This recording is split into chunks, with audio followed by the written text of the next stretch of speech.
This video is on how to organize your chaotic life in 2025. So let's get straight into it. I'm looking at a few notes over here, but this is useful for anyone, not just people studying, not just people who have a messy work life. There's chaos in all aspects of our lives, in relationships, in families, in health, in finances. This is how you improve and you just completely get rid of that chaos, because you need to do that for 2025. Let's talk about it. So, I don't even know where to begin. I mean, I'm just going to give you 3 tips to organize your chaotic life. And then in the comments, you can tell me if there's anything that you want to share with everybody else watching, so we can all find different ways to improve. So I'm going to be talking about 3 things: structure, deadlines, and persona. So section or tip or chapter number 1, structure. To organize your chaotic life, it's important for you to work out all of the priorities that you have, and it's important for you to work out how you are going to organize those different priorities. Some basic priorities that most people might have: work, family commitments, or maybe things to do with health that you can't miss out on. But there could also be other things. School could be something that's very important that needs to be within the structure of your day-to-day.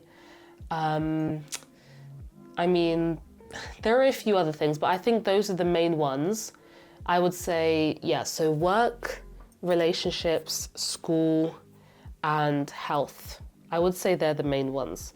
But then aside from that, there are other things that are important in our life, other priorities. And basically what you need to do is think about your life as a whole and where do all of these different priorities fit in. So for example, within relationships, if there are specific things that you need to do with your family, then that needs to be put into your life structure, and you need to have an overview of those different things that you are doing. So our lives cannot be organized unless we know what these different priorities are, so we can put them in the different gaps of our life calendars. I'm taking the light from my laptop, which is why I just had to move my hand. So once you have an idea of all of your priorities, and maybe you have an idea of your goals and how much time you're implementing into these goals, it's important for you to think about which one of these priorities requires the most hard work. Let's say you have a job that's very physically demanding and you have to go quite often to your place of work. Let's say you're also trying to learn a new language. Let's say you're also trying to spend more time with your family. Which one of these 3 priorities is the most hard work? And there might be a lot of different factors that could fall into what makes something hard to do. But you could think about if it's physically demanding, if it's emotionally demanding, if it requires you to have a specific amount of money to do this task or to fulfill this priority. It's important for you to really understand what's going to require the most energy from me, because you need to be prepared for that specific priority. There's no point in assuming that trying to lose 5 stone is going to be easy, because it's a hard thing that you have to do, and that's going to require a lot of mental and physical energy. So yes, you have different priorities, but they're not all easy to do, and they're not all hard to do. They have different levels of intensity, and we're all different people. So work out what's important for you, but then also what requires the most work, and then add that into your structure. If something is hard, it might need more time to focus, to get into the right mind frame to do it, and that's okay. Another thing about structure, make sure you don't have too many priorities, because we can have different points in our lives when we're focusing on different tasks. So it's important that we're not trying to think of 20 or 30 different amazing new things to do in 2025, because the whole point of achieving different things that you put your mind to do is that we need to be mentally prepared to do that. And if our mental capacity is at 100% and if we've got 10 things that we're putting equal time in to do, that's 10% for each task or each priority. So, I mean, if there are 100 things that we want to do, then nothing is going to be fulfilled successfully, because if we're doing 100 things equally and our mental capacity is at 100, then, I mean, you can do the basic maths. And this is not like a scientific thing that I'm trying to say. If we want to talk about science, I can talk about science in a future video, but I'm just talking about common sense here. If you've got all of these millions of things that you want to do, it's just not going to be able to be successful. None of them will be fulfilled successfully, because your mind is just going to explode, basically. And I would just like to say, even though I'm talking about 2025, which is the year that's approaching us, or maybe you're watching this in 2025, we can also think about this in any time of the year. I just think it was good to make this sort of video heading into a new year, because it's the time of year when we all start thinking about all of these different things that we want to prioritize. So having structure and an understanding of what you really need to work on is super important. So pillar, chapter, or I guess tip number 2 is to focus on deadlines. So different priorities require different deadlines, and it's important for you to understand what these deadlines are, if there are any.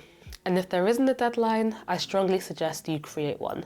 So for something like completing specific qualifications, you'll most likely have exams that you need to do, so it's easy for you to get a deadline from that. But for some other tasks, so let's bring up the languages thing. Let's say you want to learn Spanish. Even though you can do it without having a deadline, if you have a deadline of, let's say you are going to Mexico in July 2025, having a deadline of July 2025 means that you know from January you've got 6 to 7 months to learn Spanish to a speakable degree, so you can speak to local people in the neighborhood you're staying in when you go to Mexico. This is a deadline that isn't harmful and isn't stressful, because it's fun and it's useful for you to be able to speak this specific language when you go on holiday, but I don't think anyone's life would be at risk if you didn't know the language, or I don't think you would lose money if you didn't know the language, or I don't think there would be some sort of threat that could be scary or just a stressful thing to deal with if you didn't learn this language. But it gives you a time frame and a timeline of maybe creating different goals each month, for example. So you know that when you get to June or July, you are able to speak to a certain degree when you go on this trip. So deadlines are really useful for creating structure, but to also give you a sense of pressure in a positive way to actually try and prioritize this priority and not just say, oh, this is another thing that I want to do. Because let's say, let's talk about in the new year how everyone always talks about how they want to get healthy in some sort of way, whether that's eating less of a type of food, doing a specific activity less, drinking less, running more. We all come up with these things that we want to do, but it's very easy for us to lose track of them if we are not really thinking, what purpose is this priority serving? So I'm not saying everything should have a deadline, but I think it's really useful when things do, because you know how to structure the different things that you need to learn or prioritize. It's also important for you to understand the repercussions if you miss that specific deadline. So we talked about learning Spanish for the Mexican holiday, but for example, if you're studying for an exam you have in a year's time, what are the repercussions of, for example, failing that exam? Maybe there's a particular degree that you want to do and these qualifications are required. This puts a sense of pressure, again, not negative pressure, just pressure that allows you to actually take action. So when you have those moments of feeling unmotivated, uninspired, or just lazy, you can remember that, oh, actually, I've only got 7 months to study these subjects. So I need to stop sitting down and actually get up and do something. So deadlines are very important because it helps you to really understand what you have to do and in what time frame. And you might be thinking, how does this relate to organization? Deadlines allow you to also know what to prioritize, and that's how you can organize your life. If you've got 10 different priorities and you're putting the same amount of attention to them, but one thing is due in 5 months and the other in 2 years, I mean, we have to realize that different things take different priorities in different points of our life. So organize your life by understanding what you need to focus on now and what you need to focus on later. So step number 3, or tip or chapter number 3, is persona. I know this sounds really weird, but to organize your life, you need to know what persona you are in, what thing you are trying to achieve in life, what type of person you want to be. You can't organize something, not even just your life, you can't organize things in general without knowing what it should look like. You need to know what your life should look like to be organized. If your life is chaotic and cluttered, you need to know what your life should look like. Just like how if you walk into your bedroom or you walk into, the place that you live in general, and let's say you think, oh my goodness, this place is really chaotic, really messy, I'm getting stressed just looking at it. In your mind, you should know it doesn't look like this and it should look like this. So the thing that you think it should look like, that is the persona, that is the right thing you want to get to. And that could be subjective because maybe there isn't a right way to clean your bedroom, and maybe there isn't a right way that your life should look. But at the end of the day, we're talking about goals that you have and things that you want to organize in your life. So it's important for you to understand what you want to do. So when making your life less chaotic, you need to understand what an organized life looks like. And for that, you need to understand what you want from your life, what you want your life to look like. And this sounds like a cheesy question, but I don't think it is, because it's about you thinking about what is important to you, what are your long-term goals, and once you understand that, you organize your life towards that. So for example, if you want to pass a specific exam to do a specific degree, organization for you would mean sorting out your revision timetable, working out how often you have to study, and planning the exam season preparation, for example. So it's not just career specific, but just in general, organization is just about the overall picture of what your life should look like. And if you have an idea of what it should look like, then you'll be able to have that structure and to have those deadlines to get to that picture of the life that you want. So if you know that you want to ace these specific exams, you are organizing your life in a way to make sure you get to that image of that successful student who has got the top grades. So yeah, that's basically how you need to organize your life in 2025 and beyond.